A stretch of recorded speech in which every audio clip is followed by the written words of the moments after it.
long after, here we are back. Now we're going to have a fireside chat. To me personally, really, really, not just dear person, but also fellow artist. So this is going to be a blast. And once again, all our fireside chats and overall kind of panel discussions, the point is that you also engage and ask and comment and so on. So we will be taking, and for the online participants, I'll be following the Discord, so you can put your comments and questions in the stage 1 Discord Q&A. So now, without further ado, I would like to welcome to the stage Charlotta Tiuri from Frozenbyte. Welcome, Charlotta.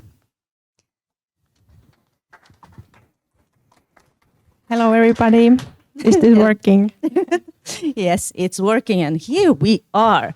So, as a fellow artist, but you're now being an art director at Frozenbyte, which is, whoa, amazing, amazing role and also amazing company. But let's start from the beginning. Tell us who you are. Let's start with the short intros, and then we'll take it forward. Yes, so I'm Charlotta Tiuri, and I've been working for 9 years now at Frozenbyte, and I've been working on projects like Trying for the Nightmare Prince and 9 Parchments, for example. And I actually personally remember you as, that's the thing, if you're 9 years, I don't know what year was this, over 10 years for sure, but I once, one of the first times that I actually saw you and met you were at the assembly, summer in Helsinki event, where you actually got an award for some art competition, which was at the Spot. And just a bit later on, you got actually you got hired at Frozenbyte, and I went like, "Go Frozenbyte!" Excellent choice. So that was my kind of first touch with your art, which is absolutely stunning. So, but how did you? So, how did you get? How did you start your career, and especially coming to this point of being an art director? We will go forward what that actually is, because there are various roles and titles one can have. But can you tell us how it all started? Yes, so I always loved drawing and playing games. Like, thanks to my big brother, I got to play a lot of games because he played also. And I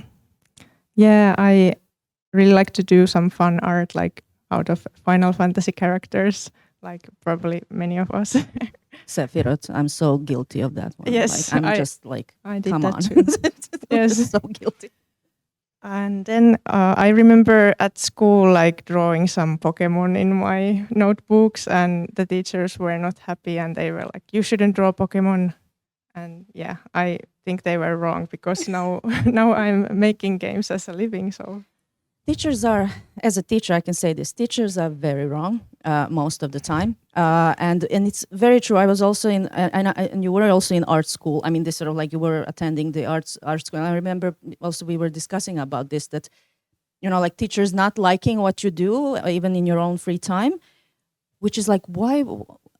What? Why? Sure, there is a curriculum, and one needs to go through the things, but. As an art teacher nowadays, what I do with my students, opposite, like, sure, we have to go through this, but whatever is the interest of the student, my job is actually to support them to get the right direction in that, whatever style, field, whatever they want to do.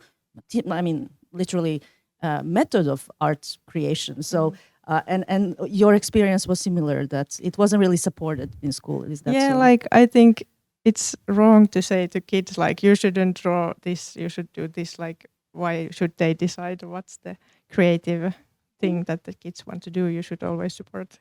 Yeah, and help them to make even better whatever that is that they are interested in. So let's say if it's anime, help them out to find the right resources. Sure, there's a lot of stuff out there, but also the right way. Like, how do you get into that to polish your style and work on that? Yes. But I had my fair share of non-supportive teachers. That's why hence I became a teacher. So to break that cycle.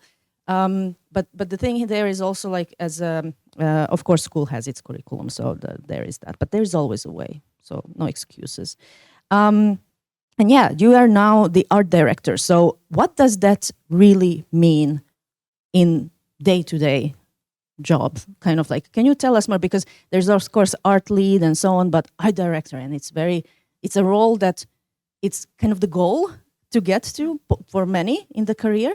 And unfortunately, it's not really that common knowledge of how to get there, what it takes, and what it really is to be an art director. So can you tell us, in your personal experience, of course, only, what it is that, you're doing and how you got to do that? Yeah, so probably like I was expecting something different. Like I was thinking, can I be an art director? Like I should be perfect and know everything and have a perfect vision on day one of the project. And I learned that it's not true.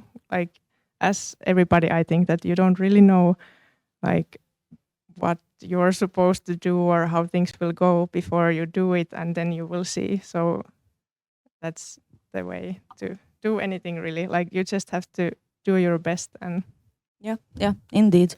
And especially in art, I mean, and in games, sure, you can get the kind of like the art overall from the concept stage, like how it should be looking, the feels, the overall the visuals of the game. But as the game is developing and overall things will be shifting and taking, so yes, you go with the flow. yeah, so I was like, when I joined Frozenbyte, I got to work on Trine 3 as a 3D artist originally, but then after Trine 3 was published, then the two lead artists, and one of them was also the art director back then, they both left at the same time. So I was like, okay, now we don't have any art leads, and what we will do as a team.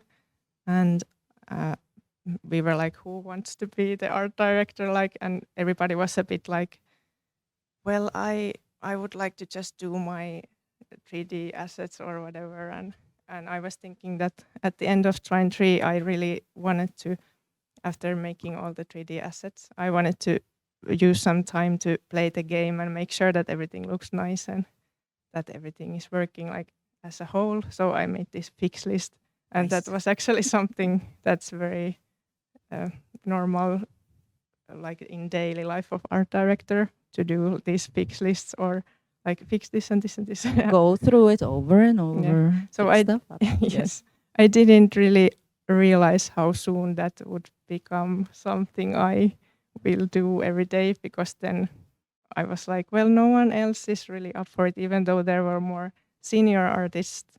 So I was like, I can try and see how it goes. and then That's I just good. jumped Yes. in. So I would say, like, if you are not sure if you can do something, but you get an opportunity, you should always Right. try, Exactly. and don't think that you have to be perfect. Like no one is perfect. And as an artist, you are never complete, and now you're ready and you know everything. Yeah, let's not talk about it. Kind of like when you are happy with your work, kind of like, or it's Yeah. always a little bit more. Yes. Yeah, and after like 2 months, you see your old work and like, oh, it's not so good anymore. But that's only the way that you can get better. Like if Yes. you are like, I'm happy with everything, now I can just sit back and relax, then you don't get better and you kind of get left behind. Absolutely. But before we start, how many of you played, and also online as well, you can post in chat, Trine franchise? Pretty much. Cool. Everyone. Isn't art just stunning?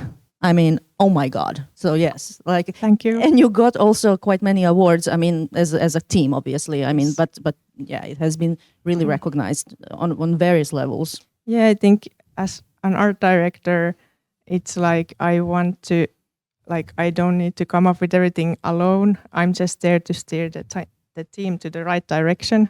So I have talented people around me. So why wouldn't I utilize their skills? And it's kind of my job as the art director to bring out the best in the artists, and not so much like put myself like there. So how much do you actually do art nowadays? Do you do any art anymore? Yeah, usually that's why also people aren't maybe so interested when sudden chance comes.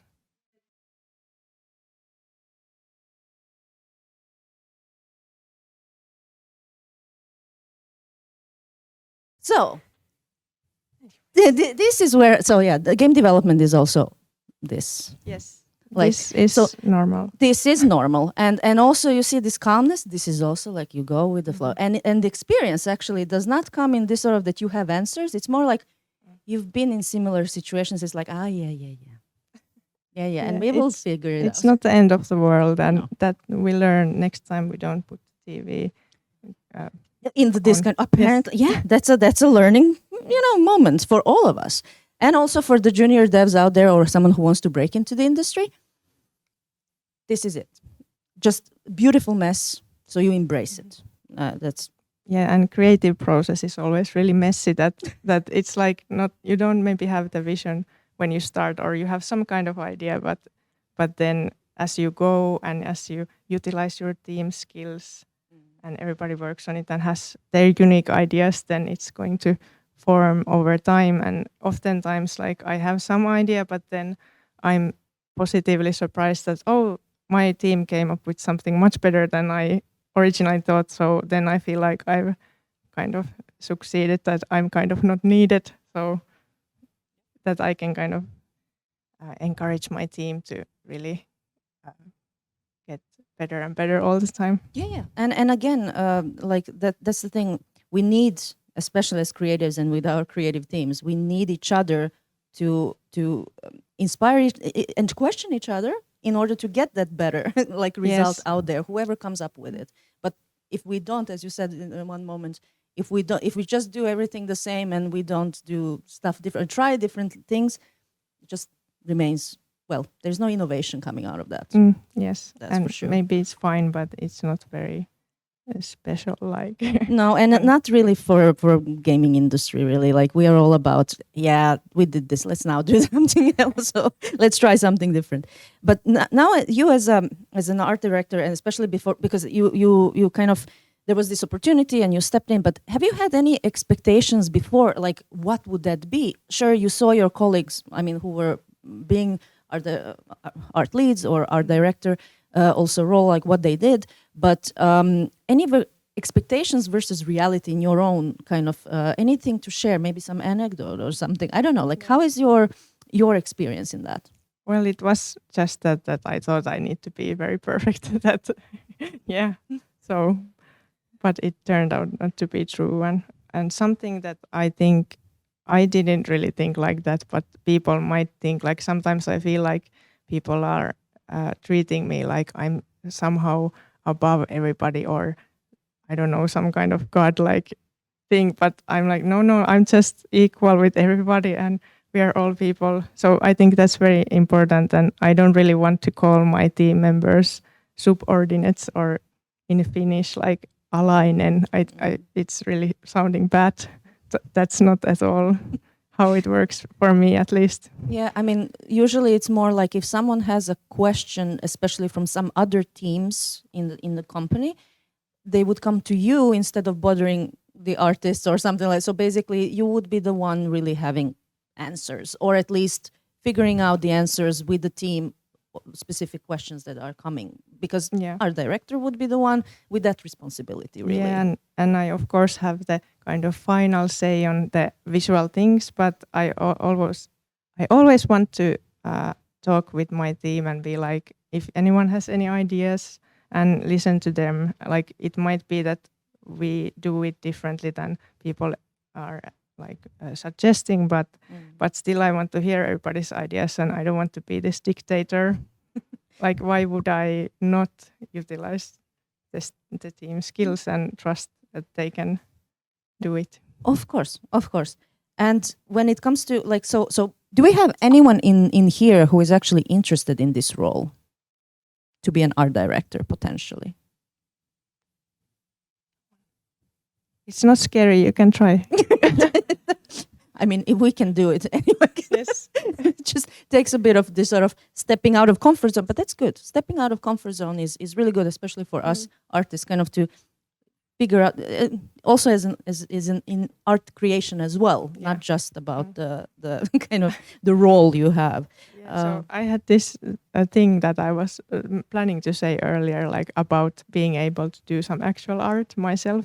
So usually people are like, well, as an art director or art lead, you only get to manage people and do some schedules. But then like there is this funny story that I think our previous art director made this watermelon asset, and that was like, wow, I got to do some actual art, and it's just this sphere. So it's not very complicated or not very rewarding model to make. Like, so it's a bit like, yay. But yeah, but it feels good as long as you get to take that, pen and do it. So and it was a nice watermelon, but it's not so rewarding. So for me, I really wanted to stay in the up to date with the craft also. So and it's also I enjoy the work and I want to get better at it. So character art is something that's really important for me. So I managed to arrange some time to do characters by myself also. So Wonderful. that's like I just came up with this that I can have one day in a week that I concentrate on making characters, and that worked pretty well. Yes. So I can other days I can be the art director, and yeah. I personally had in one moment when I was doing too much of CEO stuff and no fun stuff, I would have this painting a day keeps the doctor away.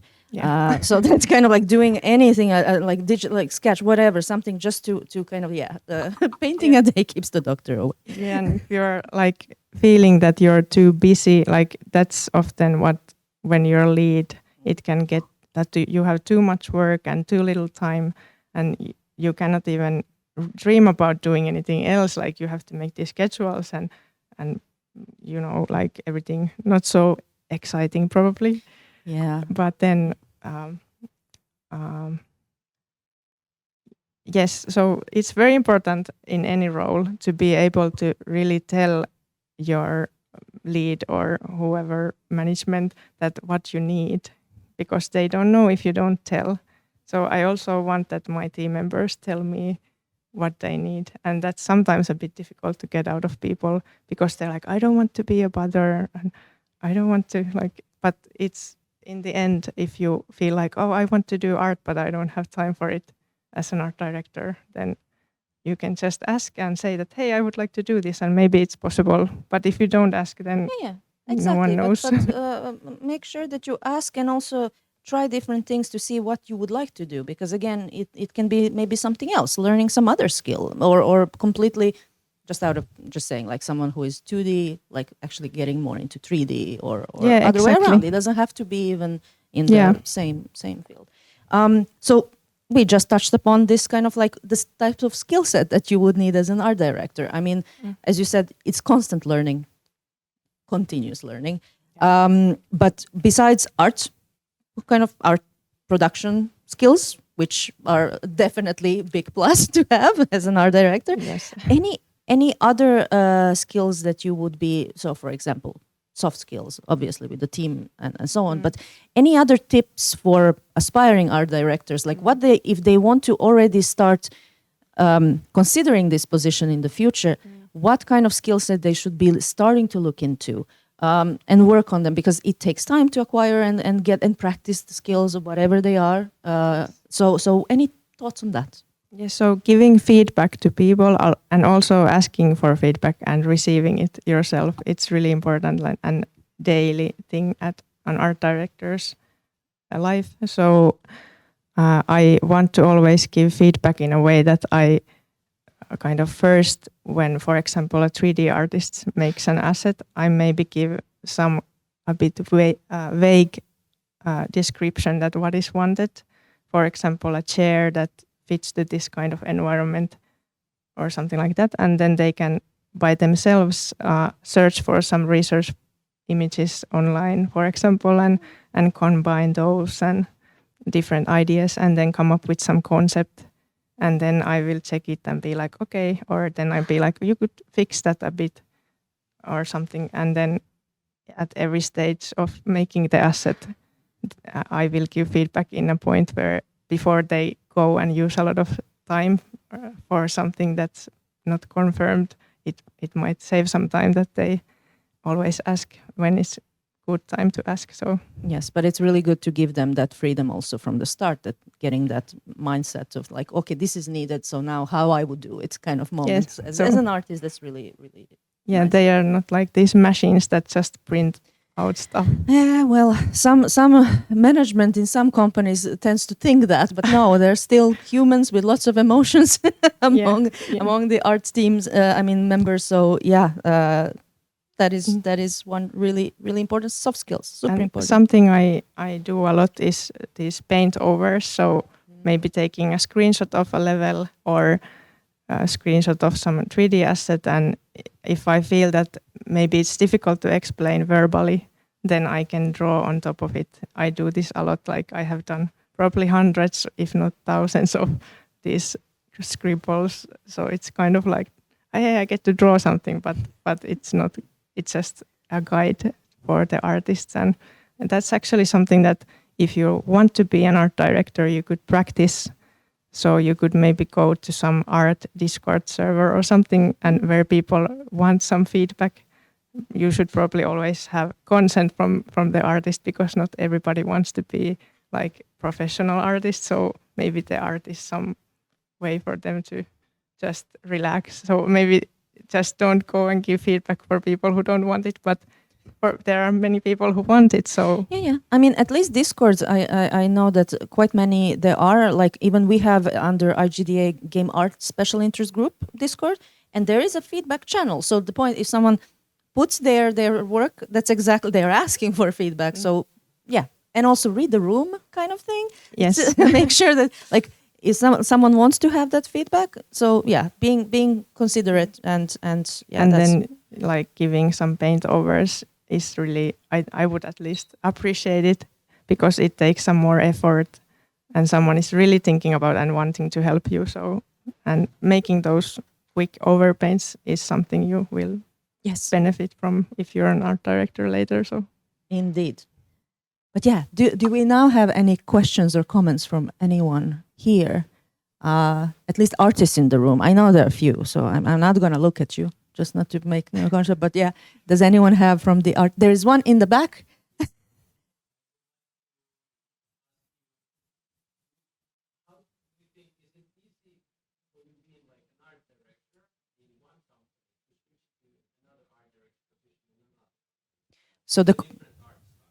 So the question was, is it easy that you would switch as an art director in one company to another company that especially is not having the same, let's say, art kind of style in their games and so on? So what are your thoughts on that? So making kind of completely different arts style. Being an art director now, let's say from Frozenbyte, it happens that you changed the company to any other. Yeah. I Well, can't think of it. I haven't tried, but I would imagine that it's like very similar work. Of course, every company is different, but yeah, then it's just coming up with new art style, or like depends so much on the situation. But yeah, I think the same skills are used. Then of course it's individual, like how many different variations you are able to think about yourself. But I think at least I feel like I'm able to do different styles. And I mean, that is being a professional artist. Yes. The difference between amateur and a professional artist, really the only difference there is that the professional artist can do pretty much any style, or should be able to do any style and adjust, no matter of personal favorites or personal style. No, the project requires this and that, and that's your job. Like this is professional artist needs to give the result. Well, amateur, this is the difference. Like if they only know one style, one thing, one trick pony, that's not working for the companies wherever. Like and matter. It's like these artistic skills are something that can be kind of, you have the skill sets, you have the tools if you know really how to make art, and by looking at the reference you can really like do anything. I imagine like if you have strong enough those base skills, those fundamental skills, it's not about like, it's like, can you paint a house in a different color than pink? Then you can, because you know how to use the you know how to do it. Yes, indeed. But so now, as we are, I mean, you and I can talk about this for ages, and I'm sure that quite many of fellow artists out there would love to us to continue, but unfortunately we will have to close this session really soon. So do you have any final thoughts, comments, anything to share with us? Yes, so I was just thinking lately, like why, like how will person know if they could be an art director, and what would be something like, I have this trait, so I might be good art director. So I have this thing that I think in my daily life I notice things that visually bother me. Like I wish that this was made differently. Like it's like, I don't know, as a child even when I had some plastic toys like with this dog figure and the dog was attached to this shoe, I was thinking like, how do you play with this? Like it's not very. Then I just cut the dog out of the shoe and I was like, now I can play with the dog. So something like that you just always feel this constant need to Improve things. Yeah, like, but yeah, it's just, if you just want to kind of make extra effort to make things nicer and then you can relax. Yeah. That's something I That's think. a really, really good tip. Thank you so much. Yeah, no problem. Thank you, Charlotta, for joining us today. Thank you, all of you, for being with us. And yes, there will be more discussions, of course, on this topic in the Discord. But for now, thank you for your time. Thank you for being with us. Thank you very much.